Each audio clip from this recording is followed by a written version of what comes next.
टैम्पन्स और menstrual blood तो vagina में डालना होगा, वो एक virgin somebody who is not experienced sexual intercourse, उसको क्यों अपनी वजाइना में कुछ डालना है। एक पर्टिकुलर कंप्लेंट लेके आते हैं और वो ये है कि पीरियड्स में उनको सिवियर पेन होता है। अक्सर ये सवाल उठता है कि मेंस्ट्रुअल हाइजीन में सबसे बेटर प्रोडक्ट क्या है। 3 चीजें हैं जो हम यूज कर सकते हैं।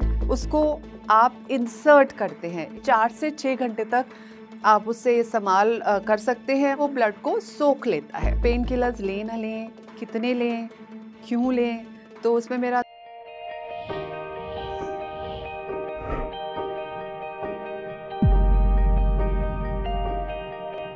हेलो, मैं डॉक्टर निमी रस्तोगी हूँ। मैं एक स्त्री रोग विशेषज्ञ हूँ, दिल्ली में काम करती हूँ। I am associated with many hospital including my own, and by the way I am a menstrual hygiene activist.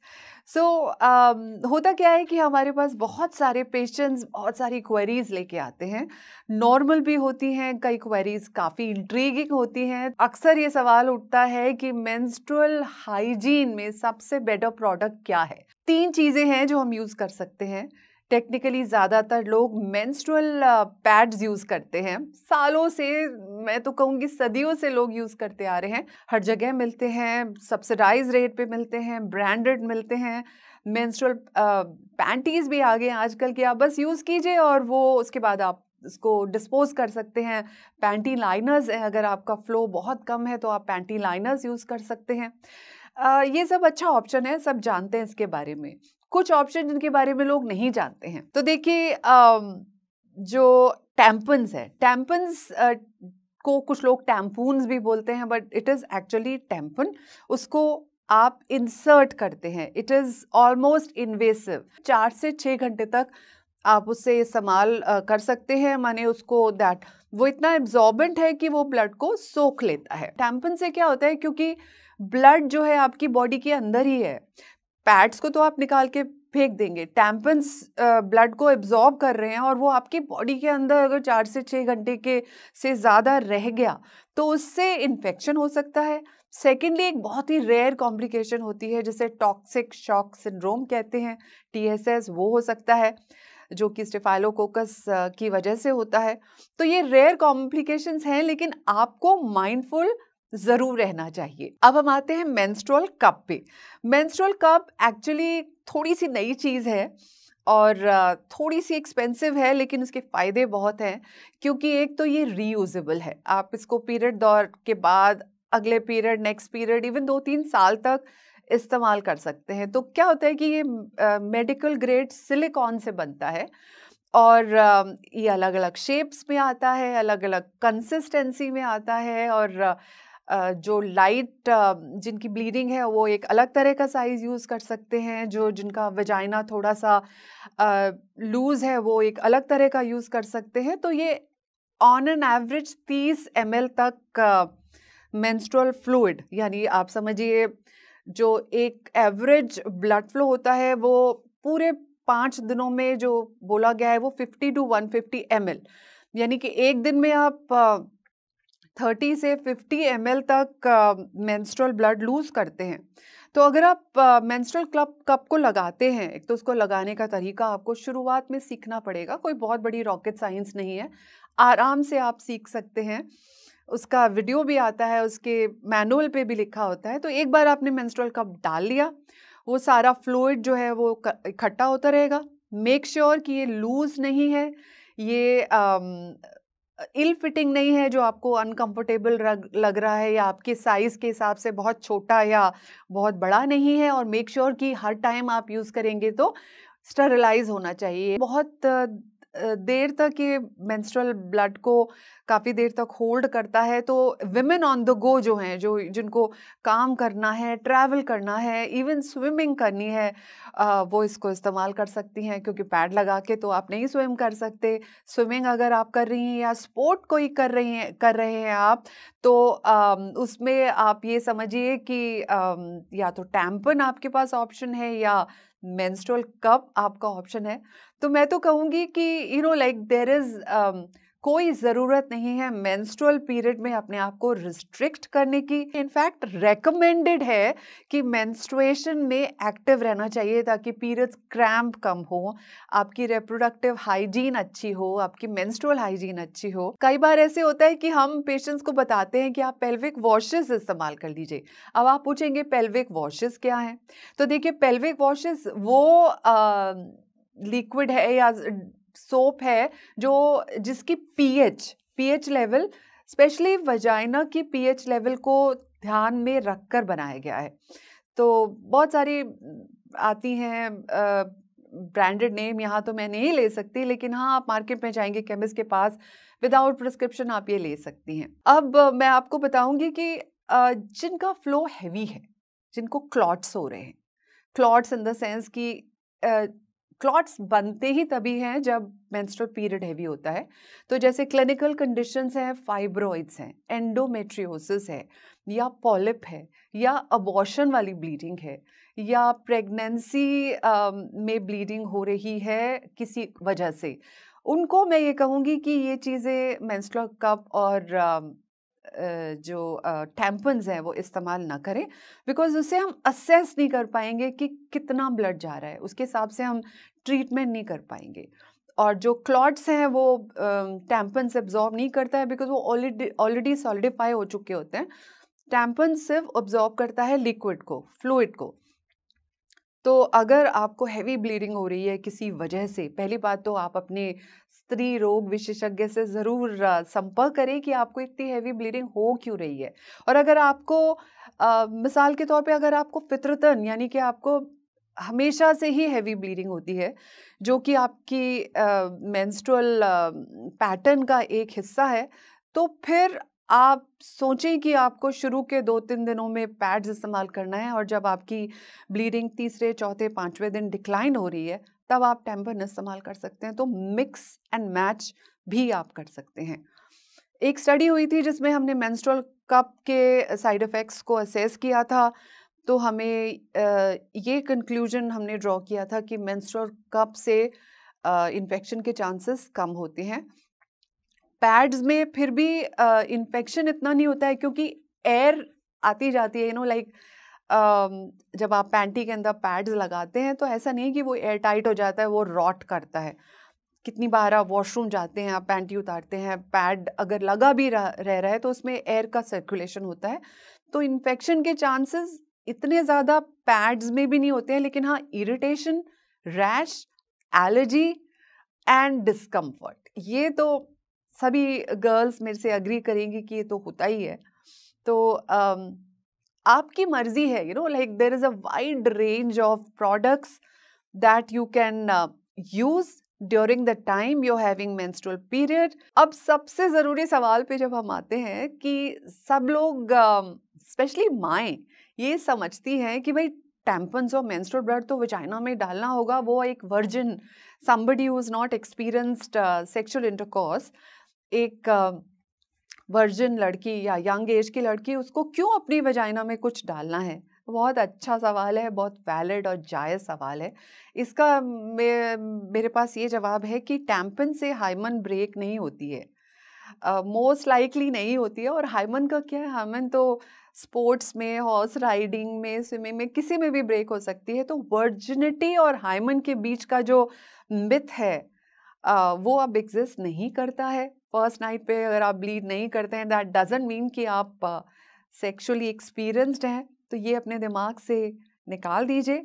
और हाँ, अगर आप सेक्सुअली एक्टिव हैं तो उसमें टैम्पन इस्तेमाल करने में कोई बुराई नहीं है, बट याद रखिए सेक्सुअल इंटरकोर्स से पहले टैम्पन आपको निकाल देना चाहिए, बिकॉज अननेसेसरीली फिर वो अंदर पुश हो जाएगा। कई बार हमारे पास, इनफैक्ट लास्ट मंथ ही हमारे पास एक केस आया था जिसमें द पर्सन फॉरगॉट और वो टैम्पन अंदर था, and during period some people have the high urge of sexual intercourse. तो जब इंटरकोर्स हुआ ऑन डे 2 और डे 3, तो वो टैम्पन अंदर फॉर्निक्स के नीचे चला गया, which is a inaccessible part और थ्रेड भी उसका अंदर चला गया, तो then they had to come to us, फिर हमने इंस्ट्रूमेंट डाल के निकाला। ये सब बातें मैं आपको डराने के लिए नहीं कह रही हूँ, लेकिन जानना ज़रूरी है बिकॉज मैकेनिकल पार्ट है, इसमें कोई रॉकेट साइंस है नहीं। ऑब्वियसली सेक्सुअल इंटरकोर्स के टाइम पे आप मेंस्ट्रुअल कप या टैम्पन निकाल देंगे, पैड्स तो सबको नज़र ही आ जाता है। And it's absolutely healthy to indulge in sexual intercourse during menstrual period. It's better to do it either while at the time of bathing or in a tub, or so that it's not messy. Another advantage of having it during menstrual period is that you don't conceive. तो girls कई बार ऐसे होता है कि आप doctor के पास आती हैं और आप कहती हैं कि मुझे बहुत severe rashes हैं बिना पैड्स यूज़ किए हुए, तो अब जब मेरा नेक्स्ट menstrual period आएगा तो मैं क्या करूँ? तो होता ये कि जब हिस्ट्री हम लेते हैं तो पता चलता है कि उन्होंने कोई हेयर रिमूविंग क्रीम या जेल का इस्तेमाल किया है उस एरिया के हेयर को रिमूव करने के लिए, और उससे वो एलर्जिक हैं, जिसकी वजह से उनको वैसे ही रैशेस हैं। तो ऑब्वियसली जब आप एक इन्फ्लेम्ड एरिया में, लेबिया मेजोरा और माइनोरा का जो पेल्विक एरिया होता है, अगर आप उसमें पैड्स इस्तेमाल करेंगे तो ऑब्वियसली आपको डिस्कम्फर्ट होगा। तो ऐसे में सबसे पहले तो हम उस एरिया की एलर्जी और इन्फ्लेमेशन को ठीक करते हैं। इसके लिए सबसे सुंदर, सस्ता और आसान टिकाऊ इलाज है एलोवेरा जेल।